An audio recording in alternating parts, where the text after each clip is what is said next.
1, 2, 3, yo, check this. My sister was shopping at the thrift store when she saw a crochet blanket on the floor. She said, do I want it, but did I really need more? So I asked her the price. She said $4. I planned to unravel the blanket for the yarn. Somebody threw it out, so really what's the harm? But as I look at the blanket, I find I just can't, so I decided to turn it into crochet pants. Years ago, I sewed a pair of pants, but I never finished them, and at this point, they do not fit me in the hips anymore. So I cut them out, and I'm going to use this as my guide, because except for in the hips, the legs and everywhere else fit me really great. I kind of, if I can, want to have the tassels at the legs. I feel like that would be fun. Do you have chalk that will draw on this? I do not. I have scissors if you want to just go for it. Well, I'm scared. I mean, that's what we're gonna do. But... Are you using my scissors? Well, they're great scissors. Show the people the scissors. They're great scissors. I love these the last time I got to use them. Should I have the stitches working upwards or downwards? Oh, because right now they're working downward, I guess. Yeah. Which way do I want it? I kind of feel like I want it the other way. Yeah, I'm not sure. That's just gonna have to be a preference for you, I think. I'm gonna spin this around. I also want these pants to have a flared bottom, so this is just giving me a starting point, and then I'm gonna have to do a lot of adjusting. To get the hips to fit, I took my hip measurements and divided it out across the 4 pant leg panels. With the initial pattern, the back panels were wider, so when I divvied it up, I didn't divide it equally amongst 4. I divided it up so that way the back panels were just a little bit wider at the hips than the front panels. And then I just freehanded a curve in the chalk where the widest part was the measurement that I determined. If this is my butt, okay, it's sitting like right here, right? Okay, yeah. So right here's where I need the curve. Yeah, okay. Yeah. We're not even at the hardest part yet. Was this a risky way to approach it? Absolutely, but you know, I'm kind of making up this whole process anyways, and I might end up with some really funky hips on these pants, but we'll see how it goes. So then I have another pair of pants that I really like the way they fit, and I like the way the leg flares out at the base. So my next adjustment to my panels was to trace the flare base of those pants, so that way the crochet pants would also flare out. Is it time to cut? It's time to cut, I'm terrified. I cut a little test swatch because I really didn't know if the fabric was going to unravel or not. Okay, cool.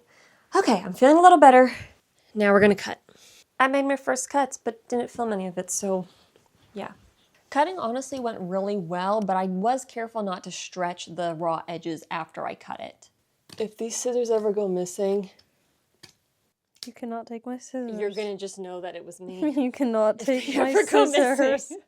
You cannot take my scissors. Preemptively confess. Okay, no, this'll actually work. Yeah, I think This that'll does be fine. okay. This seems better. Kind of long. Yeah, okay, here's the problem. You're gonna have a cuff at the top, or are you gonna do Well, elastic at the this is top? gonna come down, but this is gonna be dragging on the ground, and I want to maintain the tassels. Unless I don't maintain the tassels. But the tassels are fun. I mean, I don't know that I want them dragging on the ground, though. I think I probably need to shift this down. Yes, because the pants weren't hemmed at the bottom. That's where I went wrong with tracing this. There were flaws in my logic. I'm fixing the issue by essentially dropping down the curve of the pants. I held the pants up to me and figured out where I needed that mark to drop down to, and then I cut on the same curvature. Okay, that's better. With the first front leg panel all sorted out, I just laid it on top of my fabric to cut out a matching one, and that proved to be easier than tracing. Then for the back panels, I needed to make sure that the butt of the pants lined up with what I had already cut, so that way the back panels weren't too long with the tassels. So I lined up the tassels at the base, marked how far down I needed to drop it, and then I retraced the pants with it now at the lower point. You can see what I'm doing on camera there. And then from there, I cut out the first back leg panel, laid it on top of the fabric, and used it as my guide to cut out the second back leg panel. Okay, so cool news, I have this section here at the end that I will be able to unravel, and I can salvage that yarn for crocheting another project, which is initially what inspired buying this blanket in the first place. So I'm kind of getting a best of both worlds, assuming that the pants actually turn out okay. Oh, this is so outside my sewing machine skill set. Hey, can I use your sewing scissors to cut this cardboard down? All right, so the sewing. First off, crochet fabric is thick and doubled up. It is crazy thick, and I was really unsure how to handle this, but fortunately I came across a video on YouTube from Sewing Parts Online that showed this hack of using cardboard to basically keep the back of the presser foot up, so that way it will actually feed when you start the project. That saved my butt. That was a must do because otherwise I couldn't get the fabric underneath there, and if I couldn't get the fabric underneath there, I obviously couldn't sew it. But what you're seeing here, this is the actual speed that I was sewing. It was very slow. The machine did okay with it. It would struggle at points. But every now and then it would kind of get jammed up, but that was mostly because of me and my skill issues. So then I started running the pedal like really fast, so it was punching through the crochet fabric really forcefully. And yeah, I actually did pretty okay with that first stretch of sewing. Wow. Okay, let's take a look at this. Oh my gosh, y'all. Look at that. This seam is going to be so uncomfortable wearing it, but I sewed it. Oh my goodness gracious, this might work. Once I had the front panels connected to each other and the back panels connected to each other, I set out to sew the outsides of each leg. And at this point, I had picked up on some things, so it was easier to start. I was feeling a little better about feeding the fabric through and just kind of keeping things lined up and knowing how the machine was going to handle it. But then I ran into a new problem.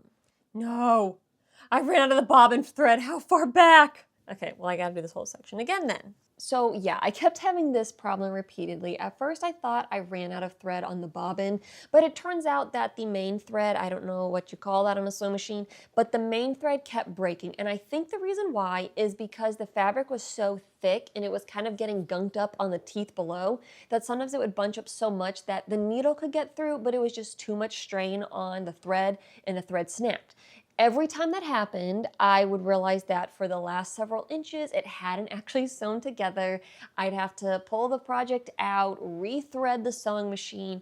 It was a pain, and it kept happening over and over. Y'all, I hate sewing machines. Hate them. But fortunately, there are much smarter people online than me and people who are better at using sewing machines. And so I came across another video from Angela Lee about using toilet paper to make it feed through the machine easier. This worked so well for me, and my theory here of what was going on and why this helped is because the crochet fabric is kind of holey and uneven and can fuzz up a bit, I think it was just getting kind of gunked up on the teeth that feed the fabric through, and that meant that sometimes the fabric would get really bunched up thick, sometimes stretched out, sometimes it might just have been clogging the equipment with fibers. I don't know. Anyways, it was just getting hung up, and when it was starting to get hung up and the machine would struggle, that is when the thread would break. When I put the toilet paper under there, so that way there was a thin barrier between the feeder teeth and the fabric, it worked much better. The machine sounded better while I was using it, and I had less breakage of the thread. All right, here's what we've got going on so far. I haven't done the inseam. Let's see how it fits in the hips. It's obviously really tall right now, but let me inside out it.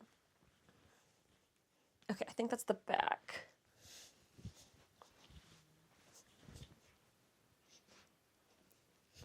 Oh my gosh, y'all. These are going to be so flippin' fabulous. These are going to be funky pants. I could even do them like really high rise if I wanted to. Oh my goodness, y'all. Okay, we're going to do the inseam. This is going so much better than I could have hoped. All right, the pants are mostly assembled. I've got the inseam sewn. I'm going to try these on, and I've got my dad mic'd up off screen.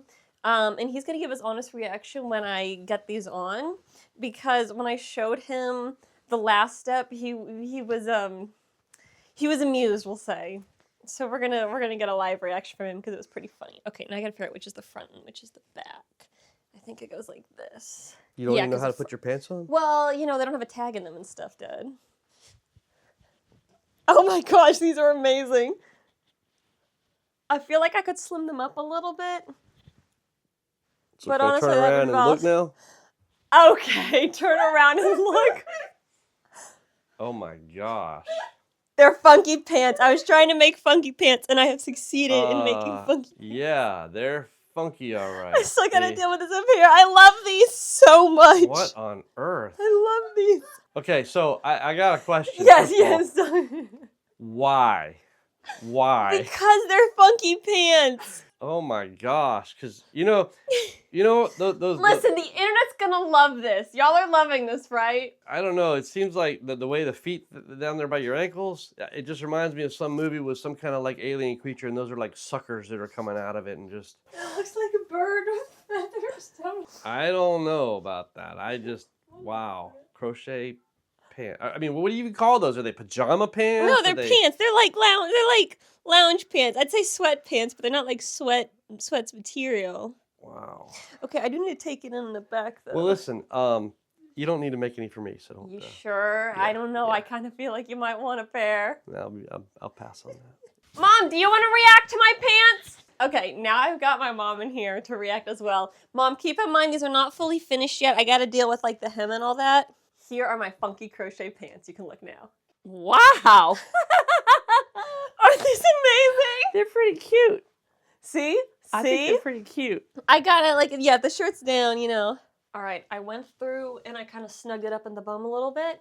It looks a little funky, but that's because I haven't cut the excess fabric because I wanted to do like a fit check. The hard thing now is figuring out what to do with this top. Honestly, I don't mind it being so high up. It's kind of comfy.